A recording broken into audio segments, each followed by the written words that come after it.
On the 3rd of October 2012, Natalie Jarvis left her family home in Kent for a late-night rendezvous with Adam Whelehan. It was a casual relationship. If anyone asked whether Adam was her boyfriend, she would say no.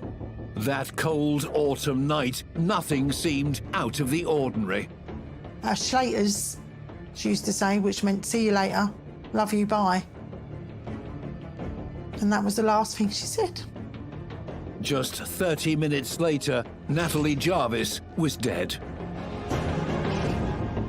A member of the public driving down the road saw her body face down on the pavement. Natalie's violent death made no sense to her loved ones. Why would it be Natalie? She loved everybody, and everybody who knew her loved her. When the devastating facts of Natalie's final moments were revealed, her so-called friend, Adam Whelehan, would be exposed as one of Britain's most evil killers.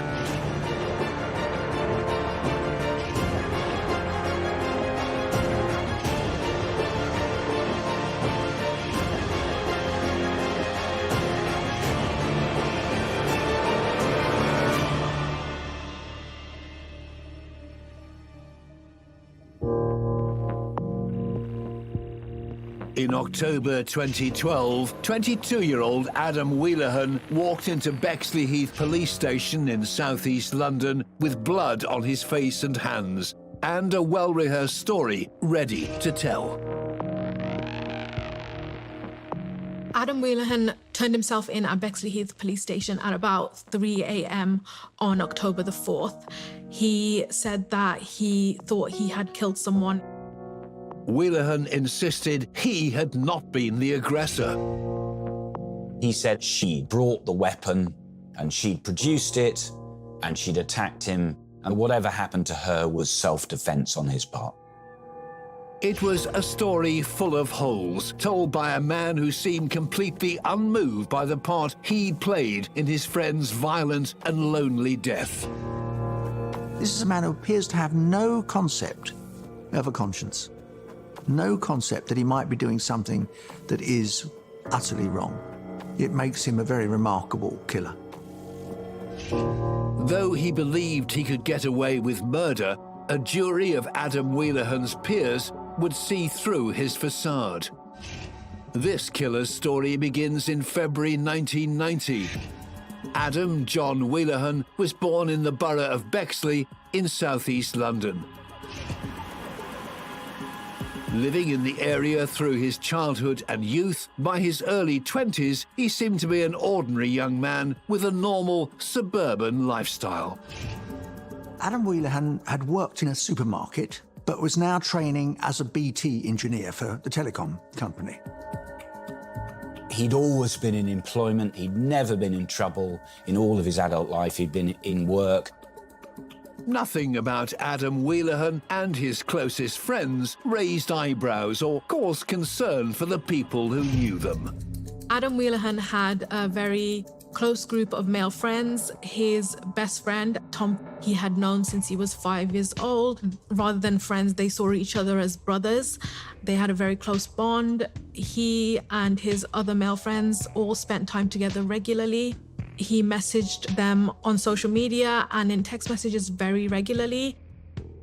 These were normal people in their early 20s. They'd go and meet down the pub, chat to each other, and they do what youngsters with jobs who got money do in the pub. They'd drink. In this atmosphere of revelry is where a young woman called Natalie Jarvis first crossed paths with Adam Whelehan. She'd first met Adam Whelehan in 2008 in a local pub, but they were both in other relationships, and so there was no connection. They didn't begin their relationship until 4 years later in the summer of 2012, after she noticed on Facebook that he had become single. After that, they began communicating. In June 2012, 23-year-old Natalie was living with her parents in Swanley, Kent, just 4 miles from Whelehan's home in Sidcup. She was born on the 28th of April 1989 to mum Adele. Natalie's my youngest daughter. Gemma was 4 or nearly 4 when Natalie was born. There's nearly 4 years between them. And she loved having a little sister. They grew up very close. Even though there was 4 years between us, we were just always together. Whenever I came out, me and my sister came as a pair. She was just fun, outgoing, bubbly, loving. And whenever Natalie was around, you would hear her before you saw her. When Natalie and Gemma were still small, their family was completed by Adele's new partner, Mark. I came into Natalie's life when she was 4 years old, and she was one of those children that you just looked at and fell in love with straight away. She was larger-than-life character, with more friends than you could shake a stick at. As she headed towards adulthood, Natalie's zest for life showed no sign of abating. Natalie was all about makeup and modern clothes and looking good and dressing good. When Nat was old enough to come out with me, we'd go to bars and stuff. She'd spend a lot of time on the gay scene with me, so we'd go like in and out of clubs, Brighton, London. When we were out, we'd be dancing, we'd be chatting, just be enjoying ourselves, and like everything was fun. It was always fun, it was loud. We'd get up to mischief. In 2011, Natalie suffered a heartbreak that challenged her usually sunny, optimistic outlook. Natalie was in a relationship, a serious relationship with a guy, and he got her pregnant, but he didn't want her to have the baby. So we obviously spoke to her about it, and she made the decision. She didn't want to be a single mum, and she chose to have an abortion. They split up, they got back together, they split up again. He broke her heart. The relationship broke up after that. We supported her as much as we could. She appeared to be going out and enjoying herself, but she wasn't the same person that she was. We said, come on, Nat, you've got to move on from this. And she did, or she appeared to move on. She started meeting other people. We thought she'd eventually got over this guy. It was around this time that Natalie reconnected with 22-year-old Adam Whelehan, whom she'd first met back in 2008. I think she was very vulnerable when she met Adam, and I think she saw him as someone to help her through the pain that she was going through. In the early summer of 2012, they were both unattached, and a relationship began. His name was being mentioned quite regularly, and he was picking her up from the house, taking her out, going to the cinema, eating out, doing those type of things. I'd ask her numerous times, is he your boyfriend, Nat? And she'd go, Mum, no, Mum, he's just a friend. We're just friends, but I know there was more to it. I know they were being intimate. Though Natalie said she was happy with the status quo, there were signs she may have wanted more from the relationship. I don't think he was as serious about her as she might have been about him. There appeared to be an imbalance in Natalie and Whelehan's ongoing relationship. What's called a situationship suggests that this is an agreement between two people that they're only going to hook up now and again, probably for sex, and then just go about their lives and not be in any kind of committed relationship. That's all very well and good. But in a lot of cases, one party wants the situationship and the other party wants something more committed.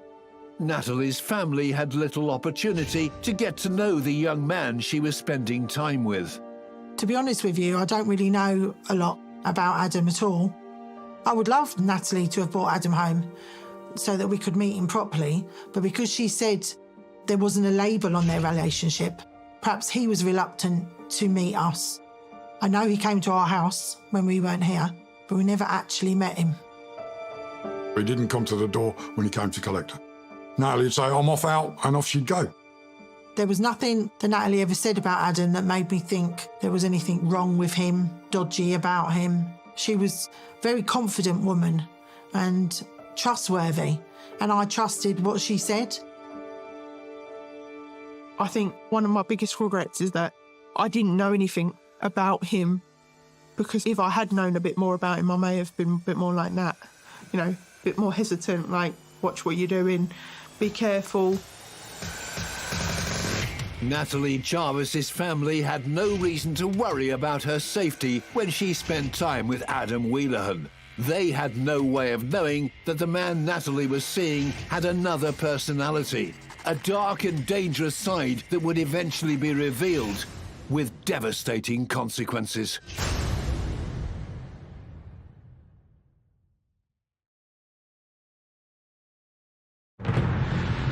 In the summer of 2012, 23-year-old Natalie Jarvis was a happy-go-lucky young woman living with her parents in the town of Swanley in Kent. Natalie got a job at McDonald's and seemed very happy there. That for her was like a social life as well as her job. I don't think she really aspired to be anything. She just wanted to have fun. To be honest, I think she probably would still be working at McDonald's now if she was still alive. I would imagine she'd be a manager of some sort, but I think she would have stayed where she was because people liked her. When she walked into a room, it was like a social hand grenade. Everything stopped because Natalie had walked in, and the noise levels went up, and the population went up as well when she was around because people just flocked to her. While Natalie was popular with customers, her family and her many friends, the one person who seemed not to appreciate her was the man she was in a casual relationship with, 22-year-old Adam Whelehan. Adam Whelehan did not seem to think very highly of Natalie. He and his friends would refer to her as JC, which was a cruel reference to the actor James Corden, who they seemed to think that she resembled. Whelehan's friend Tom first came up with the jibe. It was something like, yeah, she looks like JC and I'd rather shag James Corden than her. And that set the tone for what were a grotesque series of boys saying dreadful things about girls that they never imagined would be seen. Natalie was spoken about and treated as if she was of no importance to anyone. I imagine that many of those texts were sent when she was just sitting over there waving at them. It was just callous, laddish, uncaring offensiveness. Natalie had no inkling of the way Adam Whelehan and his friends talked about her in their private messages. But in July 2012, she got her first taste of how unpleasant he could be. Just a few days after they first slept together, Natalie texted Adam Whelehan to say that she was pregnant. He did not react well. Despite the revelation via text, no one is sure whether or not Natalie really had been pregnant in July 2012. When Natalie told him that she thought she was pregnant, I think we have to consider, one, that maybe she thought she was, two, that she was testing to see if the things that he was saying to her, are they true or not. Where one person wants something different from the relationship to the other person always creates an imbalance. The person who doesn't want the relationship always has far more power. And they could be quite manipulative. He may have been giving her messaging that he liked her a lot more than he actually did. If Natalie was hoping to discover Whelehan's true feelings for her, she may have been disappointed by his response. He wasn't happy about the idea. I think that was the first point at which a sour note came into his text messages. He sent the sort of ugly messages that young men in that situation can send, namely, well, it's nothing to do with me, you'll have to prove it, and I don't want it, etc. Though it was perhaps not the response she was hoping for, Natalie pursued her relationship with Adam Whelehan. They were the best part of 1,000 texts sent by Natalie to Adam, and he either ignored them or sent a rebuff.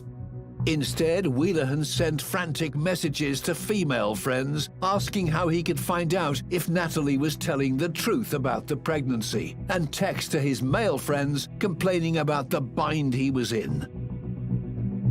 It started, and this is not uncommon, with the bloke complaining to his friends that she's just badgering him and she's a blight on his life. It's getting him down, and then he starts claiming that it's getting him so down that he's ideating suicidal thoughts. For people like Whelehan who believe that they are in charge of the relationship, he is the type of person who's going to respond really badly when that control is taken away from him. For Professor Jane Monckton-Smith, an expert on violence and control within relationships, Whelehan's reaction to Natalie's news, though extreme, was not uncommon. If she's saying she's pregnant, that's a massive challenge to his control over his own life, over that relationship, over everything. Very often, actually, in those circumstances, somebody like Whelehan's thoughts are going to go straight to death. Quite often, this does start with, well, I'm going to kill myself, and that can move to, I'm going to kill you. For me, Whelehan is showing me exactly who he is. And he is the type of person that in his relationships, he's going to become dangerous. And while Adam Whelehan never got a firm answer on whether or not Natalie really was pregnant, it's clear that his thoughts about her began to take a dark and violent direction. On the 23rd of July, about 10 days after Natalie had told Adam she was pregnant, Adam tweeted, "It's all right to kill someone these days, isn't it? Think I might just do that." It is an extraordinary reaction, and one which is indicative of a lack of any kind of empathy. Just about a week later, he tweeted again, "I think I might do it, #murderousmind." As the summer of 2012 went on, Whelehan's dark musings about killing Natalie Jarvis continued. And before long, his friends, the ones who'd exchanged misogynistic messages about Natalie, were also drawn into the fantasy. On the 6th of September, Adam's friend Tom texted him saying, "Why don't you just get on and kill her?" So they'd obviously been talking about it throughout the summer. On the 17th of September, Tom sent another message to Adam on Twitter saying, "The end is nigh for JC, the end is nigh." His friends seemed to goad him and encourage him. Some of them would ask him whether he had killed anyone, and he would respond saying, only in his mind. On the 19th of September, Adam texted another friend saying, "I'm going to do JC tomorrow." Whatever Whelehan meant by that, nothing happened, but the exchange of messages fantasizing about Whelehan harming Natalie continued. I don't recall at any stage any of the male friends putting in a dissenting text saying, "Hold on, Adam, what are you talking about, you idiot?" If anything, they seemed to encourage him. Quite probably they didn't believe that he would actually do it. This was just more misogynistic banter that they were all getting involved in together, and they probably really believed that he wouldn't take it to the next step. As summer turned to autumn, Whelehan and his friends continued to exchange sinister messages about Natalie Jarvis's fate. She, in the meantime, was oblivious to Whelehan's true intentions that were coming closer and closer to being realized. On the 1st of October, Adam Whelehan had driven Natalie and a friend to go to visit a Burger King. Afterwards, the friend was dropped off and Whelehan and Natalie drove around for a few hours in the car. Whatever the two of them talked about, something seemed to have happened during that drive to spook Natalie. Natalie posted something on Facebook saying that she was being kidnapped, but I didn't really use Facebook a lot back then, and I hadn't seen it. I think he took her somewhere that she may have not known where she was, and she may well have said to him, "I want to go home."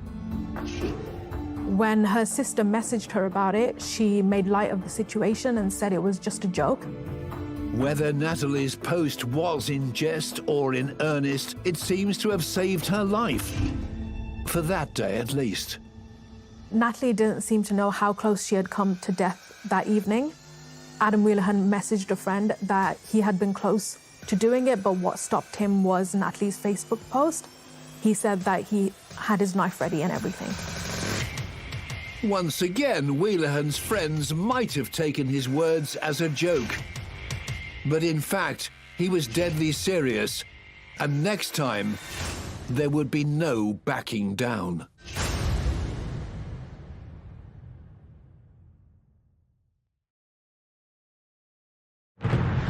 On the 3rd of October 2012, Adam Whelehan suggested another late-night liaison with Natalie Jarvis in Swanley, Kent. Around 6:30 p.m. on that Wednesday evening, Adam Whelehan met friends for after-work drinks in Sidcup, southeast London. Adam and his friend Tom are drinking in a local golf club. They leave the golf club and go to another pub. At a third pub, by this time several drinks in, Whelehan set the wheels in motion for what was to come. At 9:40 p.m, he sent a message to Natalie Jarvis. He asked if she wanted to meet up and talk and have sex.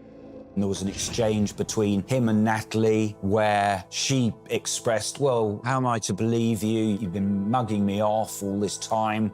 And he went, no, we'll go and talk and we'll have fun. At the same time as Natalie was agreeing to Whelehan's plan, his friends were exchanging cryptic messages about what might happen next. The spiral of text exchanges where no one's throwing a spanner in the works. I genuinely don't think they thought he was telling the truth. As Adam Whelehan and his friend Tom left the pub on Sidcup High Street, Natalie Jarvis was coming to the end of her shift at work. Natalie was working at the local McDonald's. About halfway through the evening, she rang Adele and said, "I'm finishing early, Mum. Can Mark come and get me?" And she came home from work, had a shower, and she didn't bother to put clothes on again because it was like 10:30 at night.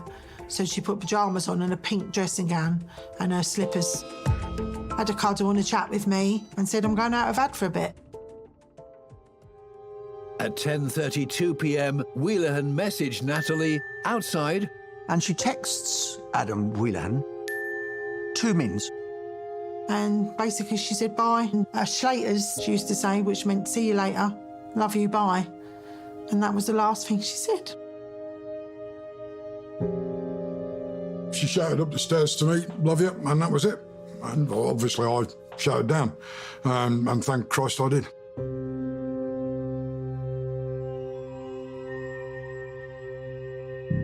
Carrying just her phone and keys, Natalie got into the passenger seat of Adam Whelehan's car. What Natalie doesn't know, and what Adam hasn't told her, is that his friend Tom is concealed in the boot. I think it's really frightening that Whelehan manipulated Natalie to get in the car with him, and there's a second male in the boot. That, to me, is a terrifying situation. Why was that person in the boot? There's no reasonable explanation. He was in the boot of the car sending messages to a girl who knew everyone from the pub saying, "Oh my goodness, I'm in the boot of the car. He can't be about to do it, but he might be about to do it." Words to that effect. And he tried to send her a photograph of his hand in the black, the darkness of the boot of the car. Natalie just sat in the car with him and they drove to Swanley Village. I believe they've been there before, where they parked up, and she might have just thought that they're just going for a chat. Radio was on and everything was just normal. During the drive, she seemed to be aware that a warning light was on, indicating that the boot was open. And by the time they got to Button Street in Swanley Village, Natalie insisted he stop the car. And she got out of the car and she goes to the boot of the car to check it shut.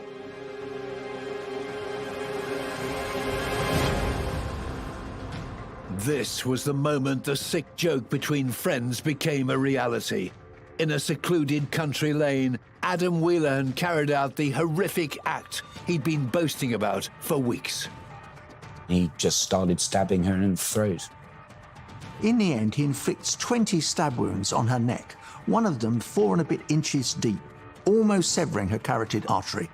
She fought back. The evidence shows that she had defensive wounds on her hands and on her arms. Natalie staggered towards a lit window in the village, but fell to the ground before she made it there. Adam Whelehan pursued her and carried out one final devastating act against her. Natalie said to him, "I'm dying, please ring my mum."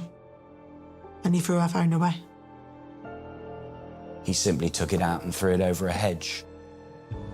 So that she had no way of contacting anyone, of getting herself to safety or saving her own life. She just died on the road and he got back in the car and drove off with his friend.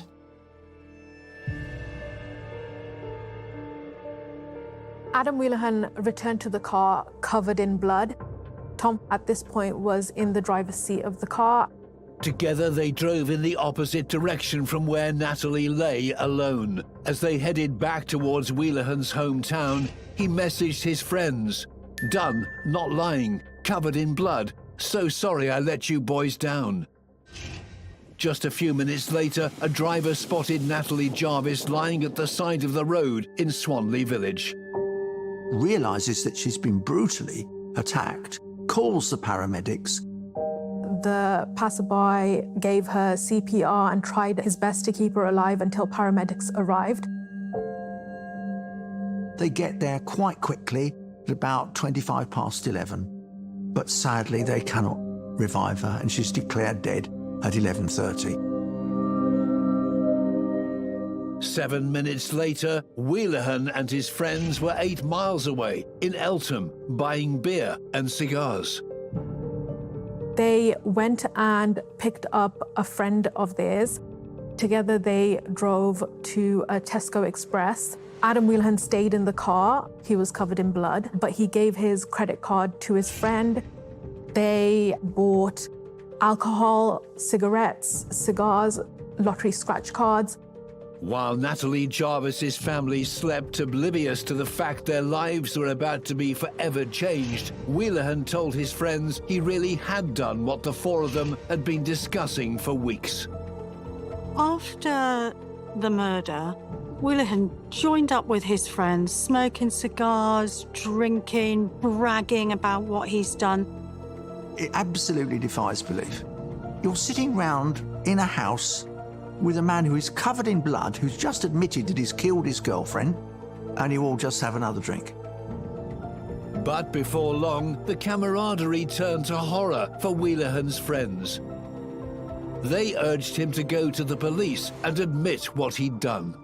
Adam Whelehan turned himself in at Bexley Heath police station at about 3 a.m. on October the 4th.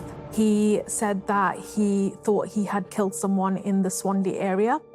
At the time, he did not know if Natalie was dead, but he told officers that he had slashed her neck and left her.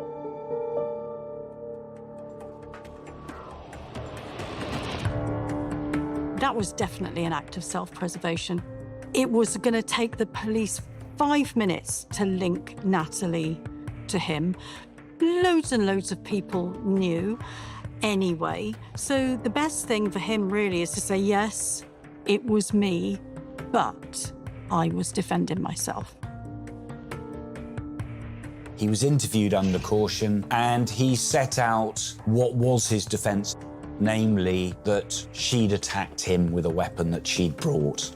And he disarmed her, and that was how she'd come to be stabbed 20-odd times in the throat.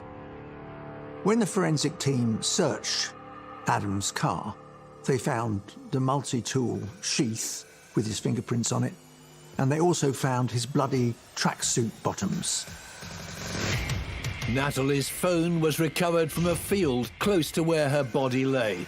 As Adam Whelehan sat in a police cell in Bexley Heath, just 7 miles away in Swanley, Natalie Jarvis's family were waking up to discover their daughter was nowhere to be found.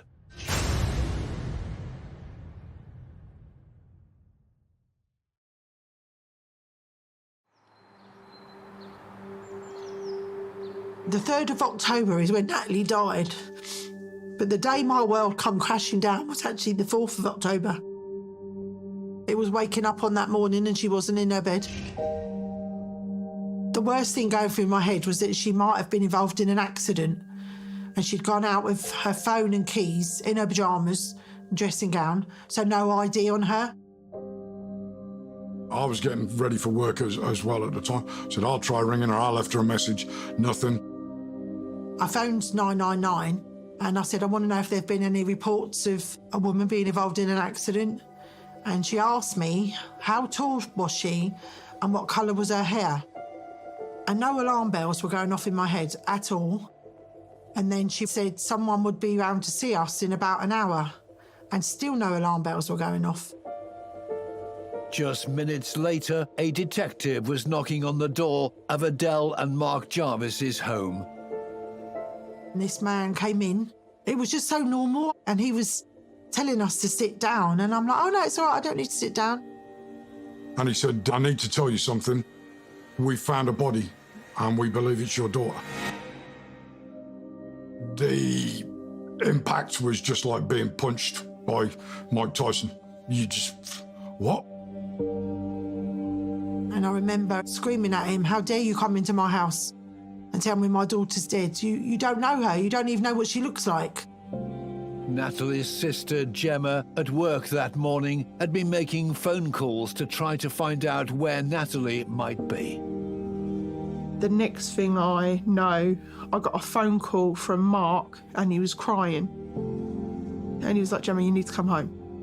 And I went downstairs and spoke to the manager that was in charge. And I said to her, I need to go home. My sister's dead. I didn't know how or why, but I knew something horrible had happened. And I was never going to see her again.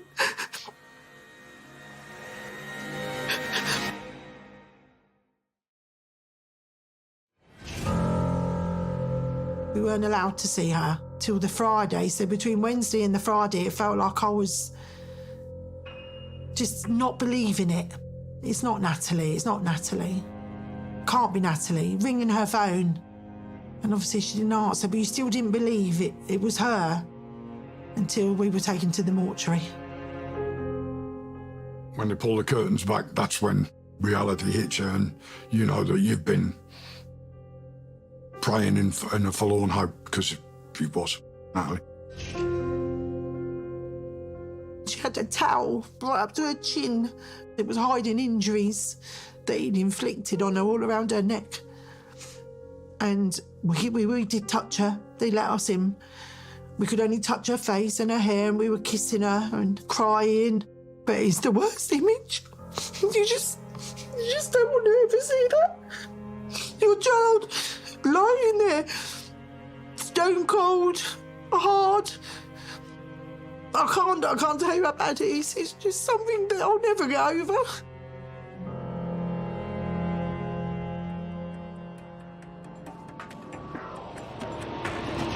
The next days and weeks passed in a blur for Natalie's shocked and grieving family. By this time, both Whelehan and one of his friends had been charged with murder. Both defendants could request their own separate post-mortem, so it was some time before Natalie's body could be released. Natalie's funeral was on the 19th of November. Natalie's funeral was amazing. It was so big. She was in this beautiful white coffin. We wanted a rainbow on it because Natalie's life was very colourful. She would have seen it as one big party, and it was. It was very emotional. We all wrote little notes, and we were able to put them in a jar, and they were going to get put in a coffin. It was very sad, as you can imagine, but it was big. Nat would have loved it. There must have been upwards of 300 people there.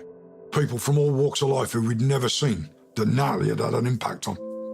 It's just phenomenal. 5 months after Natalie Jarvis's funeral, her family attended the trial of the men charged with her murder. The trial at Maidstone Crown Court began on the 3rd of April 2013. I was there every single day of the trial. We had a lot of people. I think most days there was about 30 or 40 people on our side in terms of family and friends that wanted to be there to support us during it. It was about justice for Natalie. Adam Whelehan and Tom were both charged with Natalie's murder. Both pleaded not guilty. Tom was, after all, in the car, hiding in the boot, and then drove Adam away. Tom was properly tried and properly acquitted, in my view. He was acquitted because, even at the very last minute, I don't genuinely think he thought anything other than, well, this really can't be happening. Mark and Adele Jarvis had never before laid eyes on Adam Whelehan, the man their daughter had liked and who stood accused of taking her life. The first day of the court, we got a proper look at him. To me, he looked like a little boy. He didn't look like he was sorry. We were filled with rage. Oh, it was just so surreal. All we wanted to know was why. Accused of murdering Natalie Jarvis in cold blood, Whelehan stuck to his claim that he'd killed her in self-defence after she'd lunged at him with a knife. For Natalie's loved ones, it was an outlandish claim. The idea that she would go out to attack someone was shocking. We were just like, you're having a laugh, mate. My sister was just... She would kill you with kindness, like, that was it. Prosecutor Ian Atchison presented forensic evidence that demolished Whelehan's claims, starting with the pathologist's description of the injuries to Natalie's neck. A hole where her larynx might be. That injury was the combination of so many knife wounds that the forensic pathologist was unable to quantify how many separate blows had caused that injury. All he could say about it was that the depth of the blows to that injury was 11.5 centimetres. That sort of furious stabbing to the most vulnerable part of the body, that's not self-defence. He stabbed her more than 20 times in the neck and the chest. It takes quite a long time to stab somebody that number of times. He didn't stab her and then suddenly think, oh my God, what have I done? He kept going because he was rage-fueled.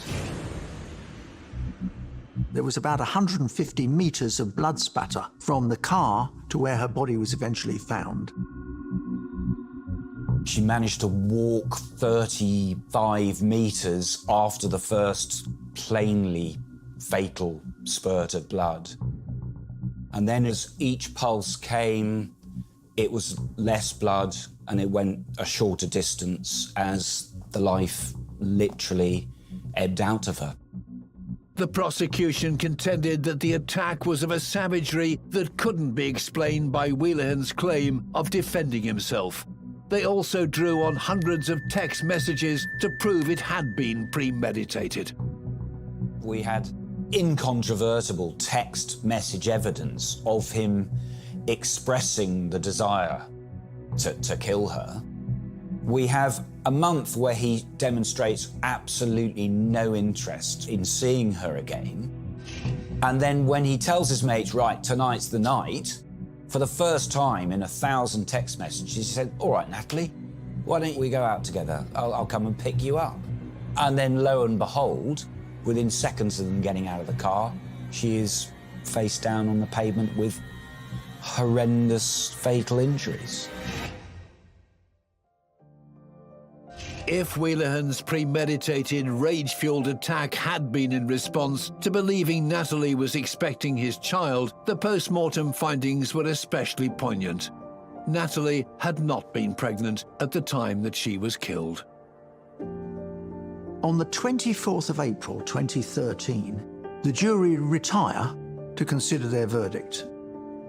It takes them less than 4 hours to come back and convict Adam Whelehan of Natalie Jarvis's murder. The whole family were, yes. Nothing else, no gloating, nothing. Whilst we're satisfied that he was found guilty, there's no elation in it. It's just that the system that we believe in has proven that you were guilty. That same day, the judge sentences Adam, of course, to life imprisonment with a minimum term of 26 years. The judge said in court, Whelehan could have got rid of his phone, could have changed his number if all this talk of harassment was true. He didn't have to come and pick her up. He didn't have to do anything. You know, he wasn't forced into this. He could have walked away.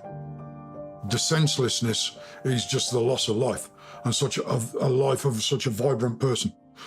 It just beggars belief. It just doesn't add up. He didn't have a soul. I recall clearly asking him, "Did you feel anything for her before this happened?" No. "And once it had happened, she'd been your friend, did you feel anything about her lying on a slab in a morgue?" No. Do you feel anything about her now? Her mother's sitting over there. Do you have any feelings for that? No. And it was as if he wasn't the same species as us. With her killer behind bars, Natalie Jarvis's family have been left to pick up the pieces of their lives as best they can, and to remember the 23 years they enjoyed with a beloved daughter and sister. When I think of Natalie, I just think fun.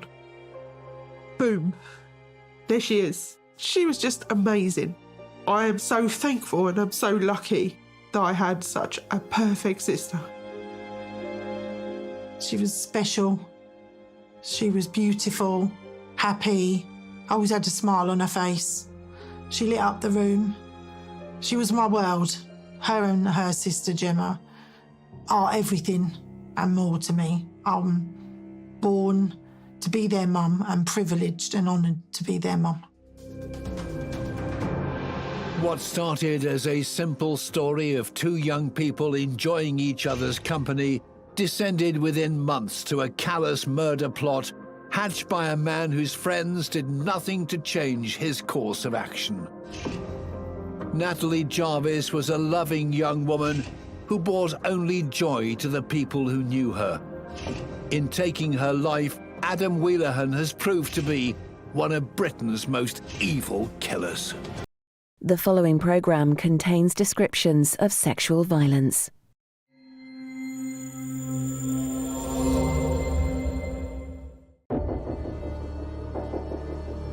On the 17th of December 1995, police made a chilling discovery in the Ayrshire town of Kilmarnock.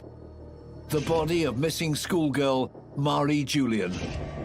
It's the stuff that nightmares are made of. It's what every parent worries about when their child goes out. 16-year-old Mari had been sexually assaulted and strangled to death. This was a very, very torturous death. It wasn't quick and it wasn't easy. It was very agonizing. Mari's twisted killer was 36-year-old Gavin Maguire, a man who had already spent years behind bars for a series of brutal attacks on young women. I've never met anything like it. It's one of the most dangerous men on the planet. After a reign of terror that lasted for decades, Gavin Maguire would eventually be unmasked as one of Britain's most evil killers.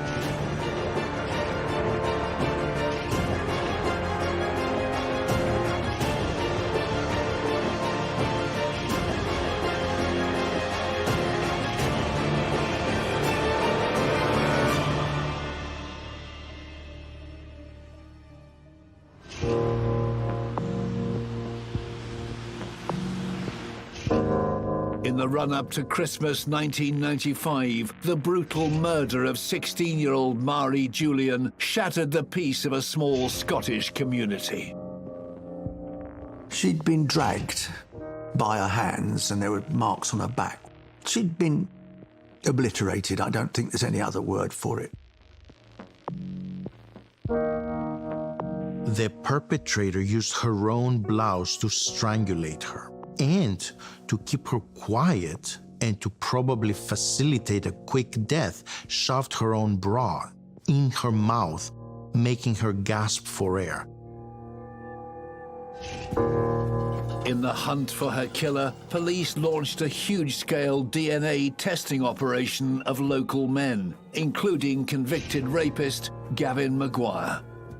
Maguire was a serial, predatory sex offender who enjoyed the suffering of his victims. He should have been stopped a long time ago. If ever there was a man who you genuinely thought was a danger to society, it was Gavin Maguire. This killer's story begins on the 18th of December 1958.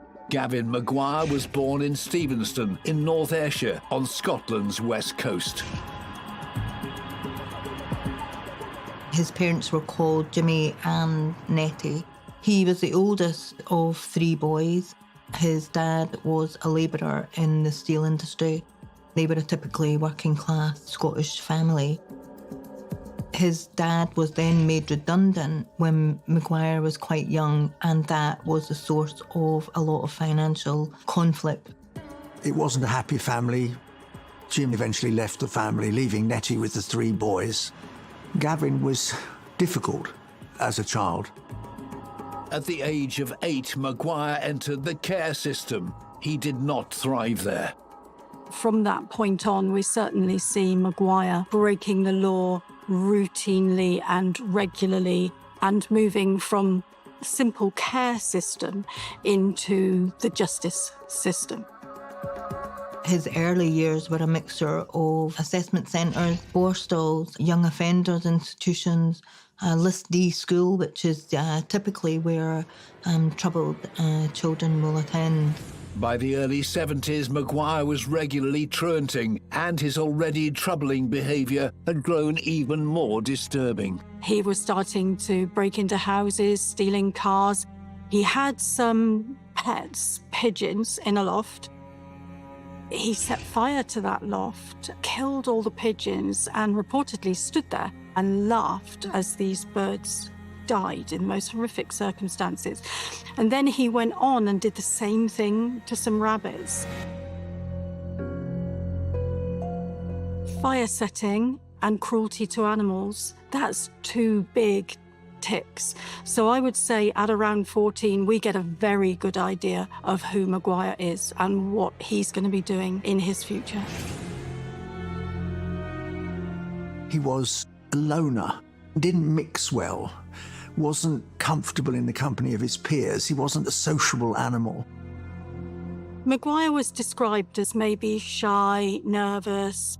He has no social skills, that he doesn't really know how to communicate and interact with people.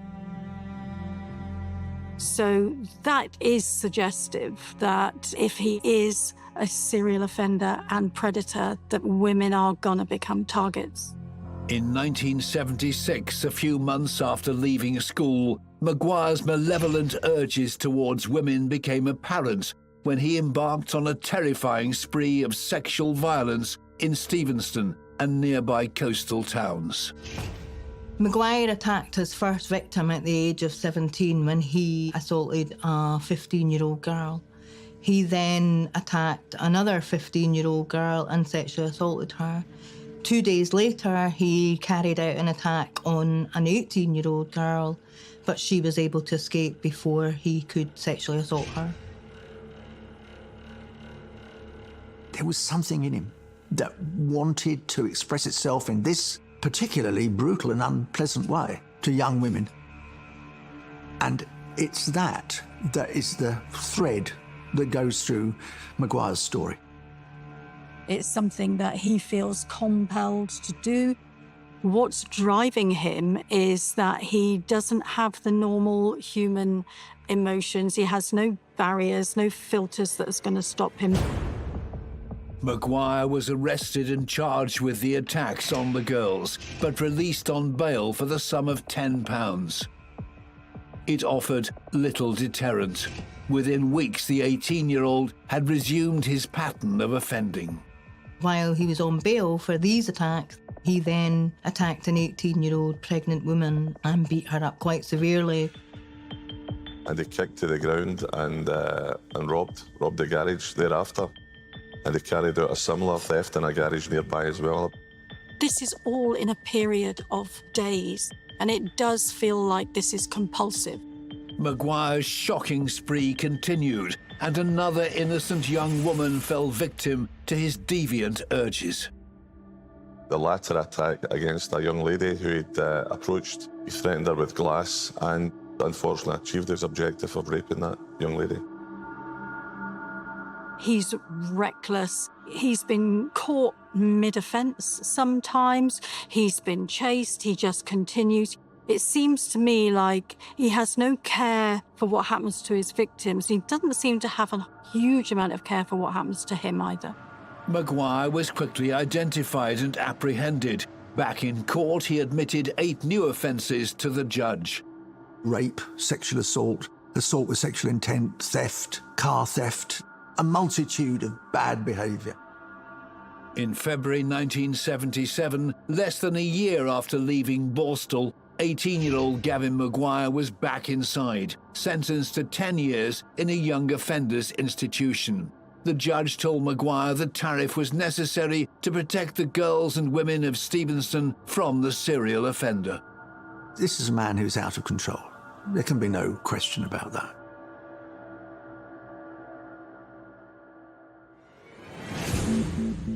By December 1995, 36-year-old Gavin Maguire was living with his mother in Stevenston.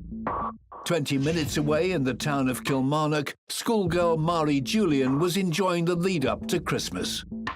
Mary Julian was the youngest of 2 girls to a family that have been described as honest, hardworking and well-liked within their local community. Mary herself was described as a shy, conscientious girl. On the evening of December the 16th, Mary went to a pantomime at the town's Palace Theatre. She's gone with her best friend, Julianne, to see The Sleeping Beauty. It's not very far from where she lives. The last anybody seen her was when Julianne waved to Mary as they drove away in their car. The plan was Mary's dad would come and pick her up after the performance. However, the play finished early and Mary had let her dad know that she was just going to make the half-mile journey home by foot. Mary Julian's parents were expecting her home by around 10 p.m, but by 10:30 there was no sign of her. It was extremely unusual for the 16-year-old not to be home as expected. In the darkness, her mother walked the route Mary should have taken. Mary's family were frightened when she didn't arrive as expected at home, and they very quickly called the police to report her missing. And this is where the officers come across a horrific human crime scene. It was every parent's worst nightmare. 16-year-old Mary Julian had been murdered while walking home. The shy schoolgirl had been attacked and brutalized in a way that would terrify the local community and shock even seasoned detectives.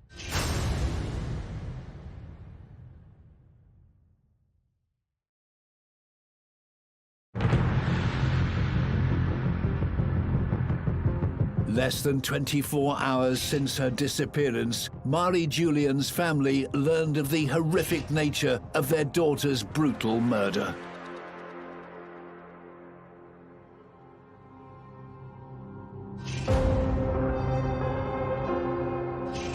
A police officer found Mary in a stagecoach bus depot in McKinley Crescent.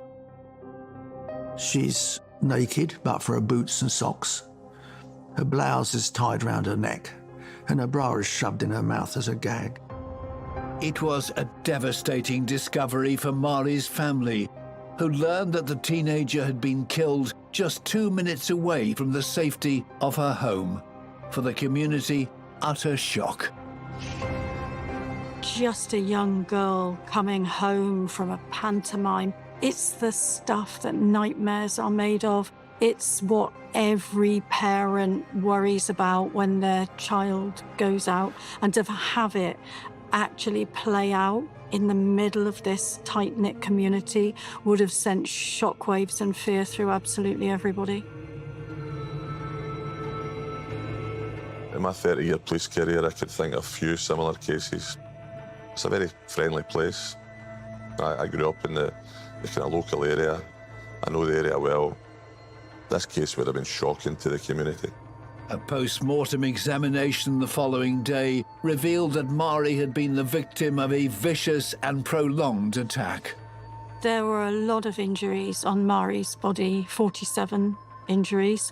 A lot of them were to her face and head. There were defensive wounds, so that we can see that she fought him and she fought him.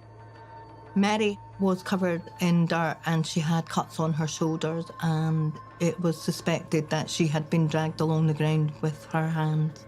The cause of death at her postmortem was marked as asphyxia due to strangulation. This was a very, very torturous death.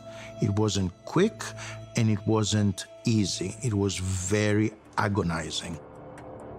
The police told the press and the public they believed the violent attack had been sexually motivated. Strathclyde Police launched an immediate murder investigation. They conducted dozens of interviews. The London Road, which she walked along, is a busy road. So there would have been a number of cars, a number of drivers driving along that road to go to certain places in the Kilmarnock area and outskirts. A lot of energy is expended by the local police to track down somebody who can treat an innocent young woman in such a dreadful manner. Everybody who has a teenage daughter would have been fearful of letting them out in the streets. The community would be scared until the individual's arrested for this, absolutely no doubt. And there'd be a lot of reassurance, a big reassurance job by the police. Police quickly ruled out those close to Marie as suspects and widened their search, harnessing local and national media. Mary's father, Philip, made an appeal to the public for any information about his daughter's final movements on the night she disappeared.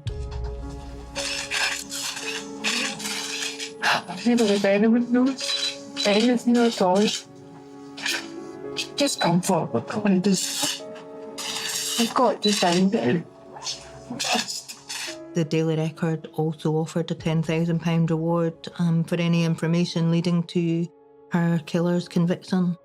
Someone in the area had clearly been watching the news.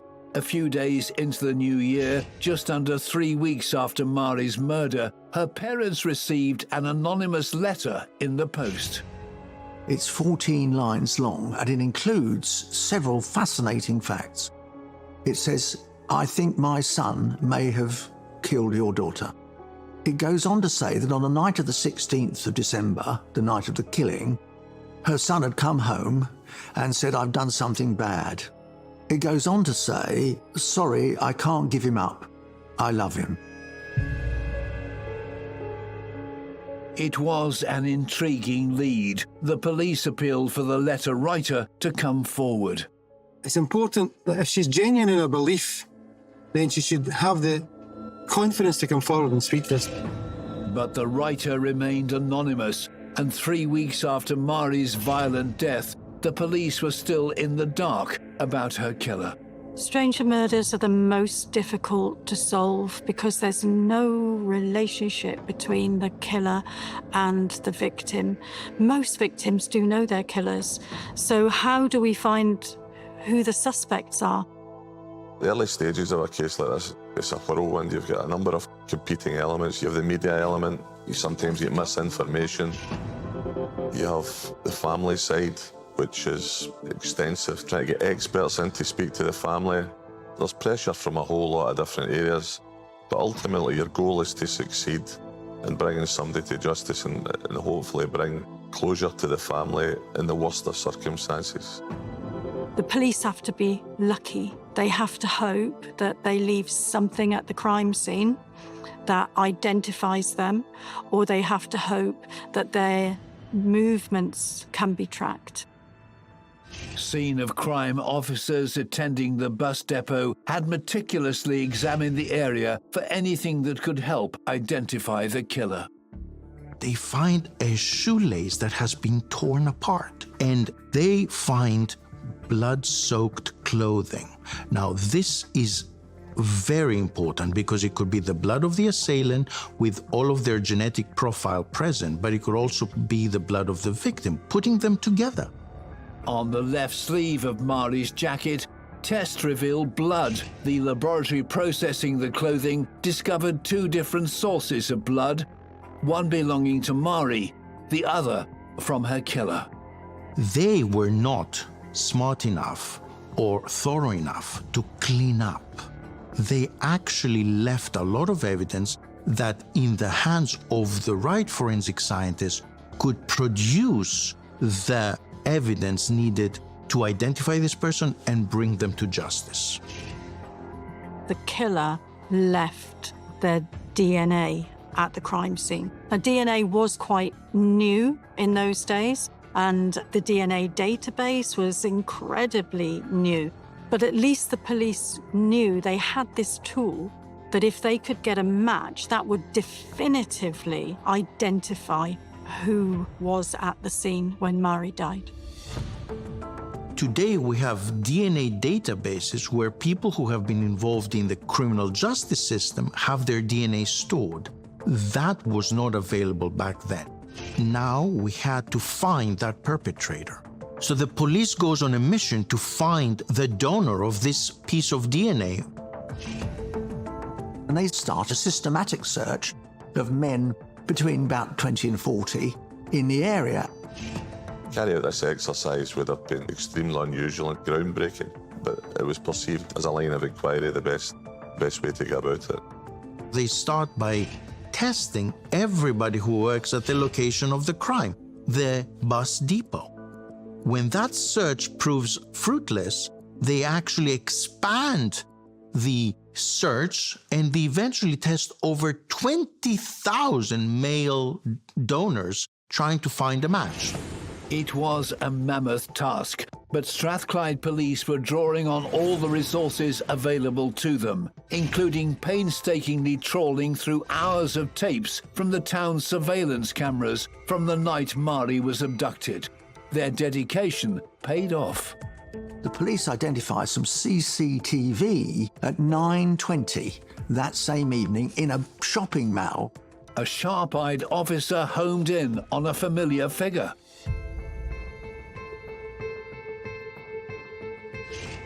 The CCTV clearly showed him in person, in the area a few hundred yards away from the crime scene on the night in question, just before the crime would have been committed. It was a man local police knew well. A man who'd spent most of his adult life in prison for attacks on young women. Detectives were confident they had Mari's killer on camera.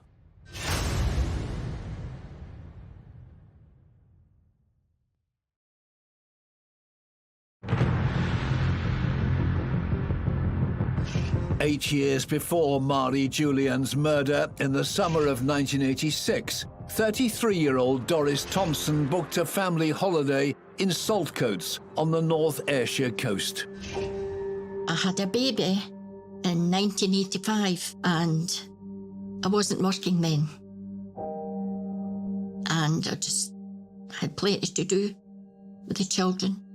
Still had my mum and my dad, my sister and her boyfriend, and my youngest son. We all went. I had a week booked at Saltcoats Caravan Park. Saltcoats was a very, very busy holiday destination for most people in Scotland. At that time, it would be busy, certainly in the summer months. It was nice that week. It was very good. Good to get out and about. We were enjoying it. The first 2 or 3 days before anything took place, we were having fun. The holiday was filled with trips to the beach and funfair, but within days, events took an horrific turn. Doris and her husband went out for drinks in the pretty harbour town with her sister and partner. I think we went into one pub, and then we just had one drink, and that's where we all sat, laughing and having a good time. Must have been just after 11. And my sister, she'd a splitting headache. She wanted to go back to the caravan. My husband had went to the caravan to make sure she was all right. My brother-in-law went for a taxi. It was just a mix-up that night. Doris found herself in the dark, deserted streets alone.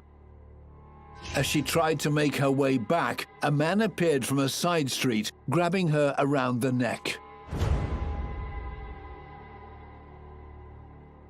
First thing he demanded was, take your tights off, take your tights off. Just put the tights right round my throat. He was pulling as tight as he could pull, so I could start and feel myself fainting at that point. As Doris struggled for a means of escape or to attract the attention of people in the nearby flats, her attacker dragged her to a gap in the stone harbour wall. So he dragged me in there and told me to strip naked. All this time, his hands was on my throat. So after I'd stripped, he pushed me down and it went through there. The man began to sexually assault Doris, all the while beating her. He just went into an utter frenzy, punching, kicking. I didn't know where the blood was coming from. That I thought, oh, what am I going to do? So I fought back, and it was punch for punch. And then that was when the strangling started, really bad. So I decided I would go the other way and I would stay calm. That's not what he wanted. He wanted a fight. Desperate, Doris told the attacker she had 5 young children, one just a baby. His response was to laugh. How can you laugh like this? This went on for ages. And then the next thing, he leans back and he picks up my dress and he says, put that back on. And I thought, oh, good. I says, he's letting me put on my dress and he's going to vanish. Having emptied the change from Doris's purse, the attacker dragged her by the throat to the sea wall, where he throttled her. Doris played dead, sinking onto the ground. But her attacker was not finished with her yet. And he just lifted me and he threw me straight off the harbour into the sea. Doris struggled in the cold, dark water, knowing she was still not safe. I lay floating, just with my head to the side, enough as the air in, and I could keep an eye on the harbour wall. It was quite a bright night that night, the moon was bright. I could see him running about the harbour wall, up and down, and I thought, God is looking for me. He watched her struggling. There was that enjoyment of somebody else's suffering. So this guy is a sadist. But coming out the water was terrifying, but I knew it was getting daylight. It was starting to break, and I thought, he's going to see me sooner or later. I've got to get out. It's an extraordinary escape and a great tribute to her will to live. I was shaking and I was in shock. I just looked everywhere to make sure he wasn't there. Ran across, knocked all the doors. It was the early hours of the morning, but one resident opened their door to Doris, whose clothes were drenched in seawater and blood. The first thing I made them do was bolt the door. I was terrified in case he was still there. So that's where I was. till I was taken to hospital. Doris's jaw was fractured and her front teeth had been knocked out. But she was determined to identify the man who tried to kill her. Oh, I was angry. The anger was in me. And every time I prayed, I would say, please let me get him. Please let me catch this man. For the next 2 days, in the hope of spotting her attacker, Doris accompanied 2 female plainclothes detectives around the pubs and clubs of Saltcoats. I went up and down. The day after, when I got out of the hospital, I was determined he wasn't getting away with it. I think it was 2 days after we went for a tea into the cafe. And the 2 girls went off on their own way and left me with my husband. And I was sitting. And he went by the door. And I thought, there he goes. With the plainclothes detectives at the other end of the town, Doris and her husband followed the man to a nearby bar. As he took the first sips of his pint, she confronted her attacker. I said, that's me. It's me. I was the woman that you tried to kill down the shore. Get the wrong man. Get the wrong man. Doris's husband and locals held the man whilst they waited for the police to return. They arrested him and identified him as 28-year-old Gavin Maguire, a man with a long rap sheet for sex crimes, a man who thought nothing of inflicting pain and suffering on the women he came into contact with. Her life was not only threatened, he thought it was over. That kind of experience is going to have a lifelong effect. Charged at first with the rape and attempted murder of Doris Thompson, Maguire's defence team offered a guilty plea to the lesser charge of assault and rape. In August 1986, he was convicted and sentenced to 10 years in prison. I was happy that they convicted him, but I was deeply unhappy that they had dropped the attempted murder charge. The judge calls him a menace to society and particularly to women, and that's not an understatement.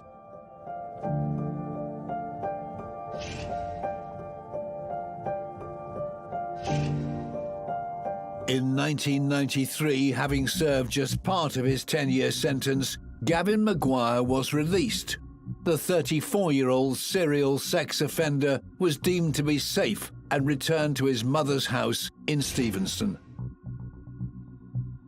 This is somebody with a personality disorder. This is somebody who enjoys watching women suffer. Of course he was going to start offending again. On the evening of August the 12th, 1995, in the Ayrshire town of Kilbirnie, 9 miles from Gavin Maguire's home, a 21-year-old woman was subjected to a terrifying attack in a park. Held by a man in a stranglehold, she fought for her life. She's obviously horrified, frightened, but she attacks the only way she can. She bites his finger. He lets her go. A few days later, she sees him in the town. I mean, he's not hiding anywhere. He's not gone on the run. The man she identified as her attacker was Gavin Maguire. The police are alerted and is arrested. It's as good an eyewitness evidence as you could possibly get. Maguire denied the allegation. It was the young woman's word against his. There's a debate about when that bite actually took place.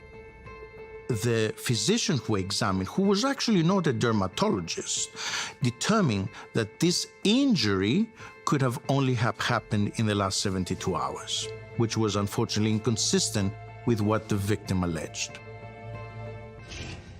The case was dropped due to the lack of corroboration in Scotland, which requires at least 2 witnesses to a crime.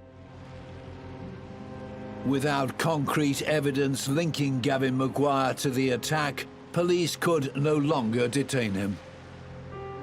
At the end of November 1995, Maguire is released. It's like letting a panther out of a cage.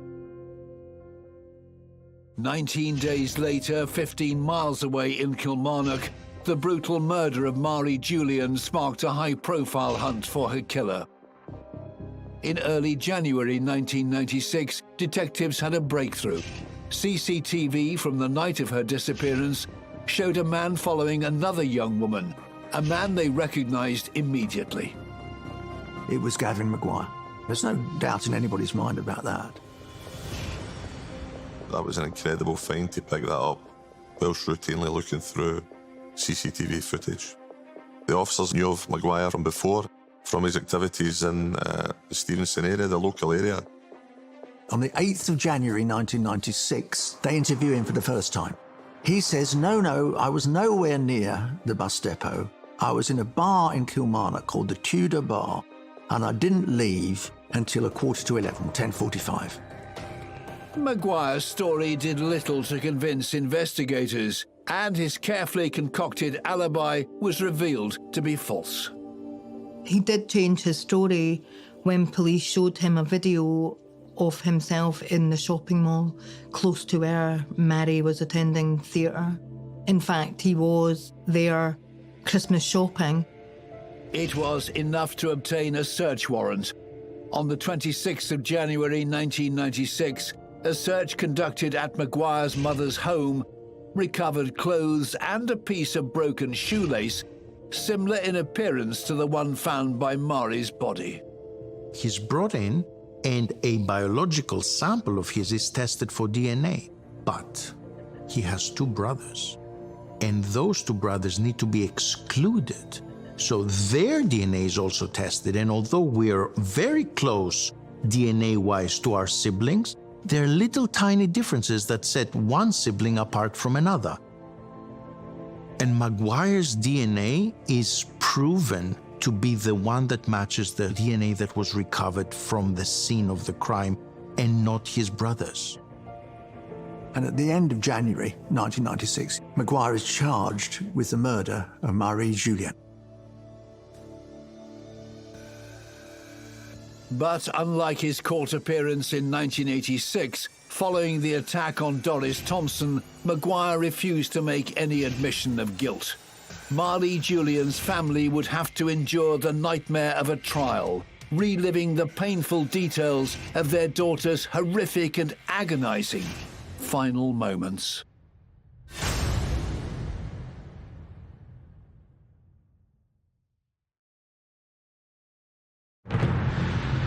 In January 1996, Gavin Maguire was in custody, charged with the murder of Kilmarnock schoolgirl Marie Julian. If found guilty, the 37-year-old who terrorised the young women of Ayrshire for so long would face life imprisonment. Maguire was charged with Mary's murder, and he appeared at Kilmarnock Sheriff Court 3 days later. I was instructed for Gavin Maguire. I had consultations with Maguire, so I would have been involved from a reasonably early stage. The trial for Marie Julian's murder at Glasgow High Court began in May 1996. The prosecution played a second piece of CCTV footage which showed Maguire stalking his victim as she walked home from the theatre. A predator, of which there are few in Scotland, who could easily have committed a crime like this, and he's got him on camera. Major breakthrough. He had originally followed another girl out of the underpass, and quite quickly she'd turned into her own house. So he came back, and then he followed the victim. Her home wasn't that far. She walked home through an underpass and then onto a main road. Presented with the video evidence, Maguire was defiant, challenging the prosecutor to produce any footage that showed him killing the girl. Maguire is very, very angry in the dock. I mean, they point out that he's lied about where he was, that he was in the Tudor Bar. No, you weren't. CCTV shows you're somewhere else. He's really, really furious. And at one point, he actually shouts in the court, You've not got me on video killing her, so prove it. Maguire had preyed upon young women since adolescence. He had a string of convictions of vicious sexual assaults and rapes to his name. But at trial, these were irrelevant. Previous convictions are not allowed to be mentioned in court. The fact of previous convictions, even if I know them, do not impact on how I conduct a trial at all. Also in the court was Doris Thompson, who'd suffered an horrific 3-hour ordeal at Maguire's hands in 1986. When I heard about the murder in the paper, I had a feeling. I said, I wonder if he's out. I didn't even know he was out. I went to the trial and just listened to it. The prosecution had an ace up their sleeve, a key witness who was ready to take the stand. One striking thing I remember is that his mum cooperated and indeed gave quite important evidence, which frankly was a very brave thing for her to do. Nettie Maguire courageously testified against her own son in court. It's never been confirmed whether or not she wrote the anonymous letter to Mari's family. She gave evidence against him. She said that when she found his jeans in the washing machine the following day, there was blood on them. At trial, it transpires that Gavin Maguire's mother had decided to wash them after believing his explanation that he tripped and injured himself while going to the toilet. In court, Maguire insisted his mother was mistaken, claiming it was in fact mud on his jeans from walking the dog. Maguire had denied everything, but he could not hope to explain the damning evidence that detectives had amassed against him, including the shoelace recovered from the search of his mother's home. The piece that was found at the scene and the piece that was found at the house of the assailant could actually be put together and physically match irrefutable evidence. Ultimately, the crux of the case was the DNA evidence that was found at the scene. They were able to pinpoint the DNA to Maguire himself. After examining Maguire's DNA, we have to find out what are the chances that another person could have deposited this kind of DNA at that scene with this kind of matching on the markers we're looking at. And at the time, the forensic scientists determined that the odds of that happening were 8,200 to 1. This was an incredibly high match ratio. There is not much doubt in anyone's mind that Maguire is guilty. This is not a master criminal, but he is an exceptionally dangerous man, capable of monstrous deeds. In spite of the evidence against him, Maguire maintained his innocence in Mari's murder, forcing her parents to suffer the agony of hearing in detail what horrors she'd suffered. 2 weeks after the high-profile trial had begun, the jury retired to consider its verdict. Where I was sitting, I couldn't get a right look at him. But it didn't bother me. It didn't bother me. I was more focused on what was he going to get. Is he away this time for a while? He's bound to be. While the verdict was being deliberated, the senior police officers standing outside the court were as nervous as I've ever seen police officers before a verdict. The jury returned a verdict very quickly, in about 30 minutes or so, which on any view is very quick in a case of that seriousness.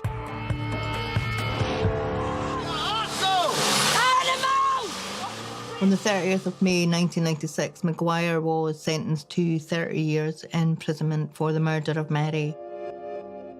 Judge Lord Clyde called the crime an atrocity without mercy and reiterated that Maguire should never ever be released back into the public. When I heard it was 30 years, I kept saying, oh, he's away for 30 years, and that, I felt relief. But for me, that 30 years wasn't enough. I don't think a man like that should be ever released, because I know it's in him, and what's in him, because I've seen it. Rehabilitation will never fix that. He's going to come out repeatedly, and he'll just keep repeating what he's doing. He'd already spent decades in prison at that time for attacks on women since he was a very young man. What was known about him at age 37, and sometimes this kind of behaviour could stop as individuals get older. There's no signs of that happening with Gavin Maguire. In 2002, Maguire appealed his sentence. 8 years had been added to his original term to protect the public from danger. But new European human rights laws ruled this should be determined by a parole board, not a judge. His 30 years was reduced to 22 minimum, meaning he became eligible for parole in 2018. I cannot believe that rage, that urge within him will have gone away, even though he's now in his 60s. It's a very hard fire to extinguish. No matter how hard you try to rehabilitate them, it's very, very hard. I don't think Maguire is ever going to change. He is always going to be a danger to women, and he's probably one of those people who the parole board should never release. One of the most dangerous criminals that not just Scotland but the world has ever known. For Doris, Maguire's potential release is a terrifying prospect. Nobody ever gets away from me. That's what he said. He's never left. I still suffer from post-traumatic stress. It would have been easy to give up, because I was exhausted. I was frightened. My children, that was my lifesaver, because I had to look after them. I wouldn't leave them. Never. I'd never leave them. But at the same time, I'm here, and I'm living to tell the tale, and there's a lot to be grateful.